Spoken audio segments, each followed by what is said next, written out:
Welcome to the plot. It is the 28th of September, so it's been a little while since I've done a video, and I am standing at the back of the plot near the shed. Where about 3 weeks ago I cleared this section. I chopped down a tree, I cut back all of the roots and trimmed it. It's grown back a little bit, but this is the section that is going to be plasticed over, ready for winter and then ready for new beds here. I also found loads of logs and I created the official sort of boundary between me and the neighbour. So yeah, this section here is going to be covered in plastic, and then I'll peel it back a bit at a time and start creating new beds here. As it is coming into the end of September, that's going to be my focus now, is what do I want the setup to look like next year. How can I kind of build the beds that I want? So there's going to be a fair amount of covering and then burning. We're allowed to burn at the end, I can't remember if it's the beginning or the end of October, but it's not long away anyway. So that has all been done. Took a long time to get some of these shrubs out, and then I've started with this section here to kind of pull some of the roots and find all the logs and things like that. So lots and lots of clearing to be done at the back. This is just a pile of stuff, and I've also cleared out the shed. So this is all looking nice and not a mess anymore. So I've cleared everything out. I've got everything ready for next year. That's the plastic. It's 25 meters by 10 meters, so it will cover half of the entire plot. Black weed plastic, and I'm going to use it again, so it's not single use. I use it every year. And then my little section for people. So it's really nice to have all of this ready. And in there is just kind of, in that green box is kind of more weed covering and stuff like that. So let me just show you around. There's not much to see in terms of things that are growing. These big orange raised beds are all going to be dismantled in November, and then all of that soil is going to be pulled forward to cover the beds at the front, and then we're just going to plastic the lot. So nothing much at the back here. Other good news is somebody has taken the plot on my left and somebody has taken the plot in front of me, so I should have less problems with weeds next year. The one on my right is still fairly neglected, and I suppose if you have weeds it means you have good soil, so that's a bit annoying. Lots of growth coming through the wood chip. This will all need kind of topping up, but yeah, we're coming into winter now, so it should stop. And then what is there to show you? So we tried to create a bed here and it just did not work. Didn't have enough compost. There's a solitary Swiss chard plant there, but really nothing going on here worth mentioning, and it's all just going to be covered by the soil and the cuttings and everything from in here, and then plastic the whole thing, I think. The kiwi tree though has fruited. If I just step over the bed, the kiwi tree's fruited. Wow. So I don't know what to do with these. I don't actually know if they're ripe yet. They're hardy kiwis, so they you eat them kind of like this with the skin. They don't get much bigger than this. These still feel a bit firm, but I'll eat one later and let you know. Tomatoes, we got blight.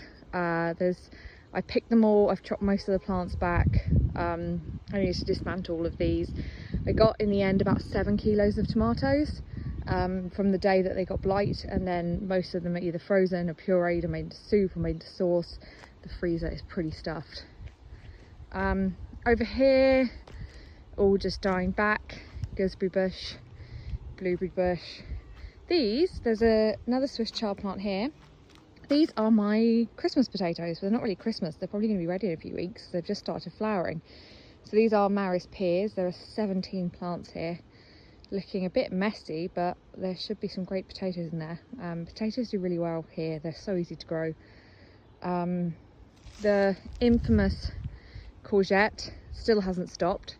I've got 3 large, kind of more like marrows. I've been away for about 2 weeks today. It's got a bit of powdery mildew, but it's fine. So I'm just going to keep taking courgettes from that and then put it all out and put it to bed. Beans are all dying back. This one has had another lease of life, but it's fallen over in the wind and now it's got black fly. So I probably won't bother eating any of these. I might dry some of them and save them seeds, but generally not going to do much. And then round to the front of the plot, where the carport used to be, I am not going to use it as a carport anymore. I'm going to kind of, when I rebuild all the beds and plastic everything, that's going to go there. I've got some kale and some baby turnips in here, a few different sizes. Some of them I just randomly direct sowed underneath the broccoli and they've just worked. Some of them were plug plants, but we're just going to see what happens in here. And then same in here, there's some kale, there's still some sprouting broccoli, there's some purple kale that I'm just leaving to see if anything happens. And then this, I just planted some lettuces today in here, a lot of weeds, a lot of random stuff. I just threw some lettuces in, just some red ones and some 6 little green ones there just to see what happens. But my multi-sown beetroot, which I learned from Charles Dowding, has done really well. Let me see if I can get in and show you. So you can see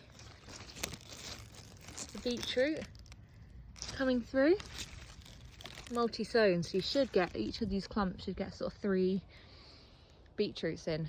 I got loads of beetroot from the person who had the plot before me last winter, so I'm hoping for a good beetroot haul. That's pretty much it. I mean, let me show you just quickly my neighbour's plot who has the same plastic that I've bought, what the plan is and what I'm going to do now. I've got a lot better at not getting sad at everybody else's plots, kind of being realistic with what I can achieve. But this is the plastic that I have. Again, I'm going to keep using it, so it's not single-use plastic, but she's got 2 sheets here. I've got 1 so far.